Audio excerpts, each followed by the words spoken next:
Ch12 on deception. My name is Linda May, but I like to be called May. My name is Gerardo.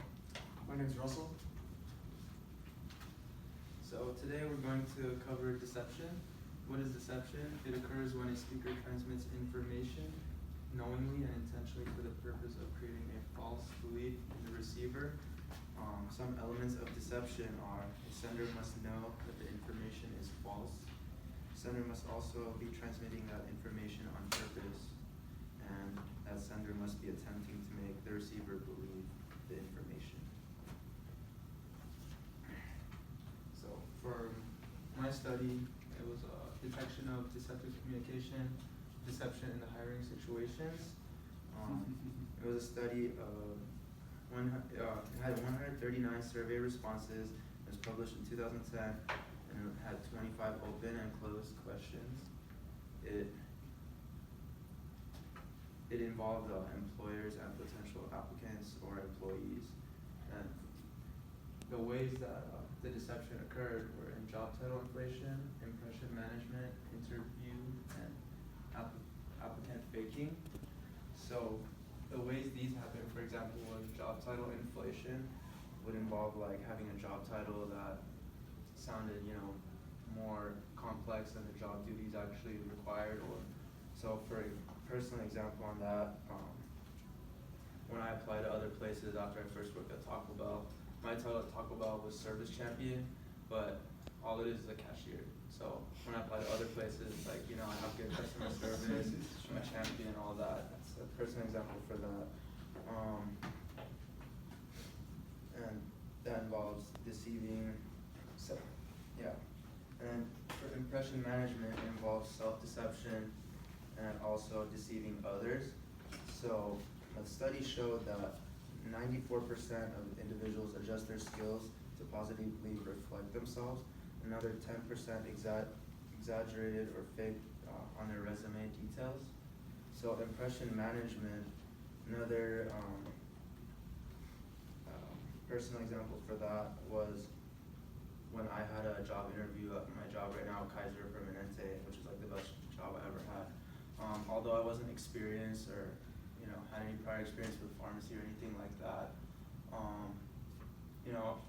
I dressed sharp, I wore tie, presented myself clean, and made a lot of eye contact, and I wanted to show the potential employer that I would be the best fit for that position. Even though right now I'm pretty nervous, that's why you can see I'm like pausing everything. But in that situation, I managed my impression by trying to make the best impression possible for them, so I could show them that I was meant for the job and I got it. So I guess it worked. Deception worked for me. And then for the interview, it's also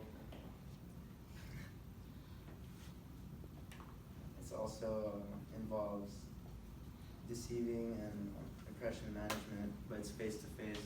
So that involves the same thing I just talked about. The study showed 100% of people showed that they were trustworthy if they were natural in the way they spoke during the interview, and also showed that the employers knew that 95% of them said that if they had eye contact and good manners, they were trustworthy.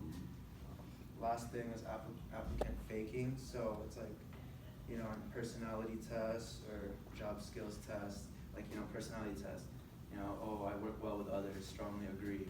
Well, obviously I'm going to put that even if I don't work well with others. So that's what applicant faking was.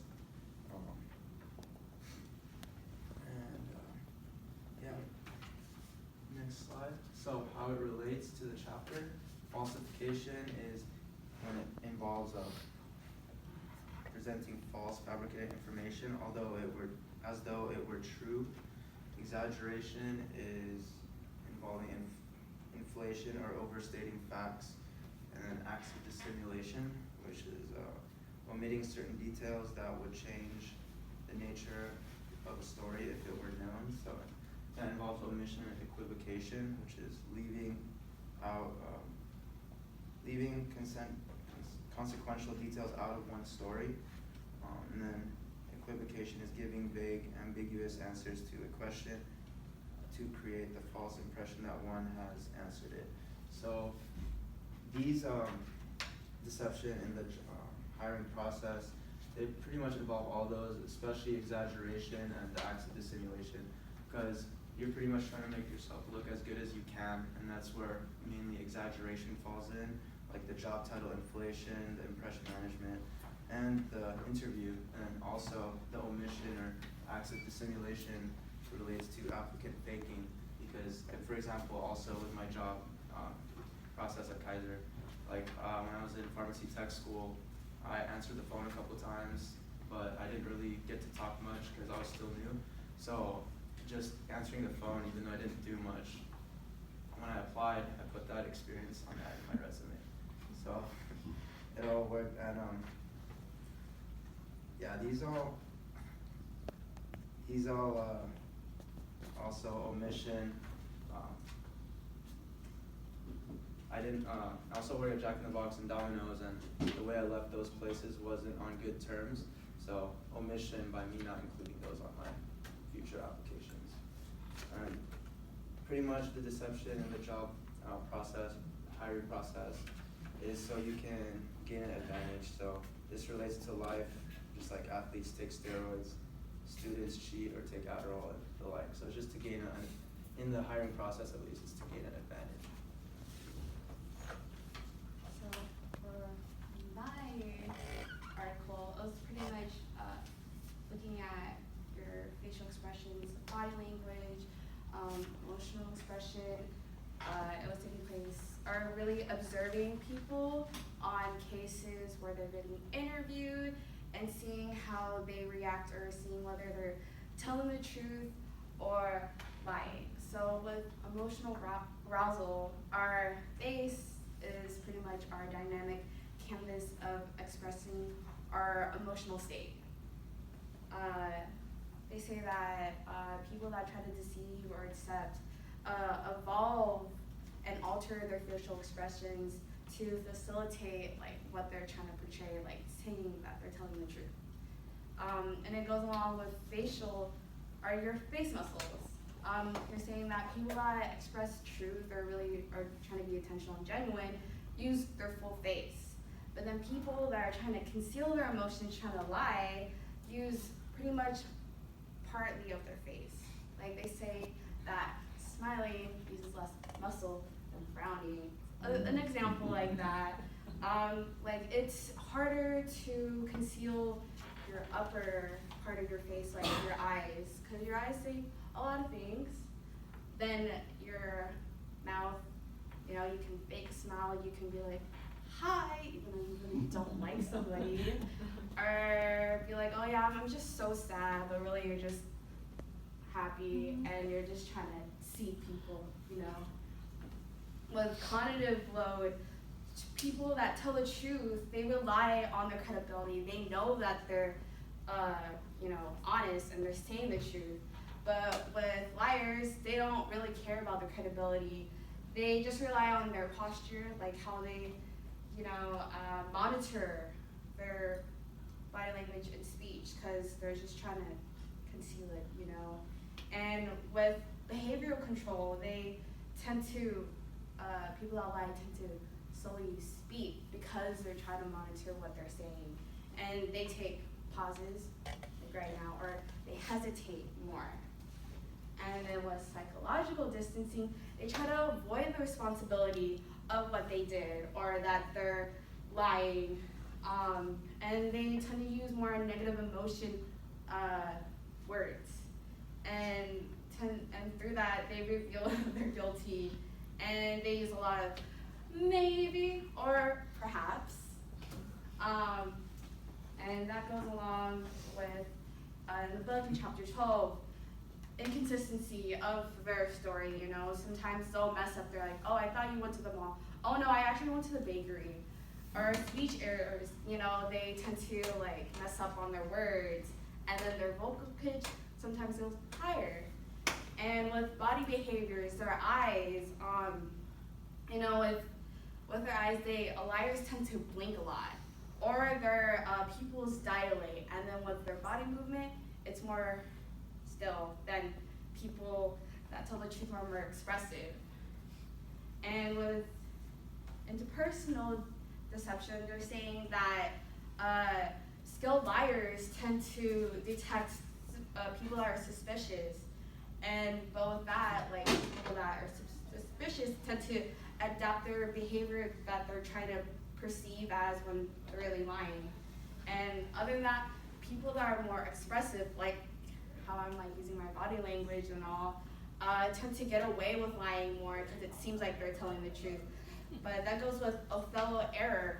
If the listener thinks that the speaker is lying because of their like how they personify as themselves. Because what if that person really is introvert and they tend to not to make eye contact, or they're just, you know, really quiet? Like that person probably will think when they're telling the truth that they're lying. All right, so my article was called "Tell Me Lies, Tell Me Sweet Little Lies: Sexting Deception Among Adults." Who was studied? It was a study conducted between 272 U.S. adults with an average age of 32. There were 441 men conducted and 331 women, with mostly focused toward non-undergraduates, since many studies were focused with undergraduate students, and they felt that could have skewed the results toward their sexual promiscuity.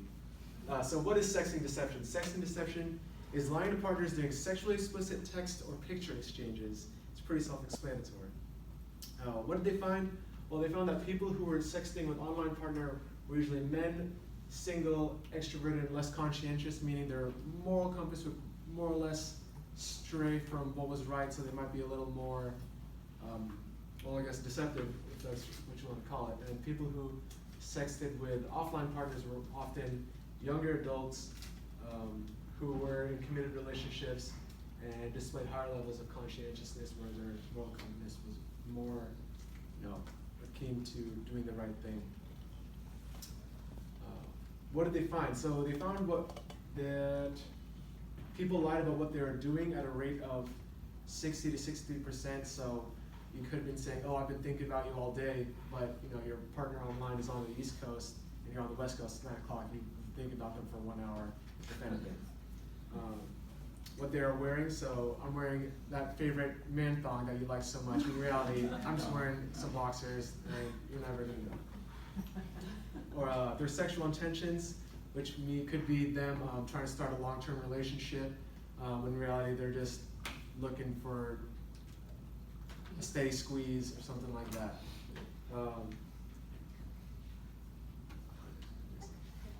Cool.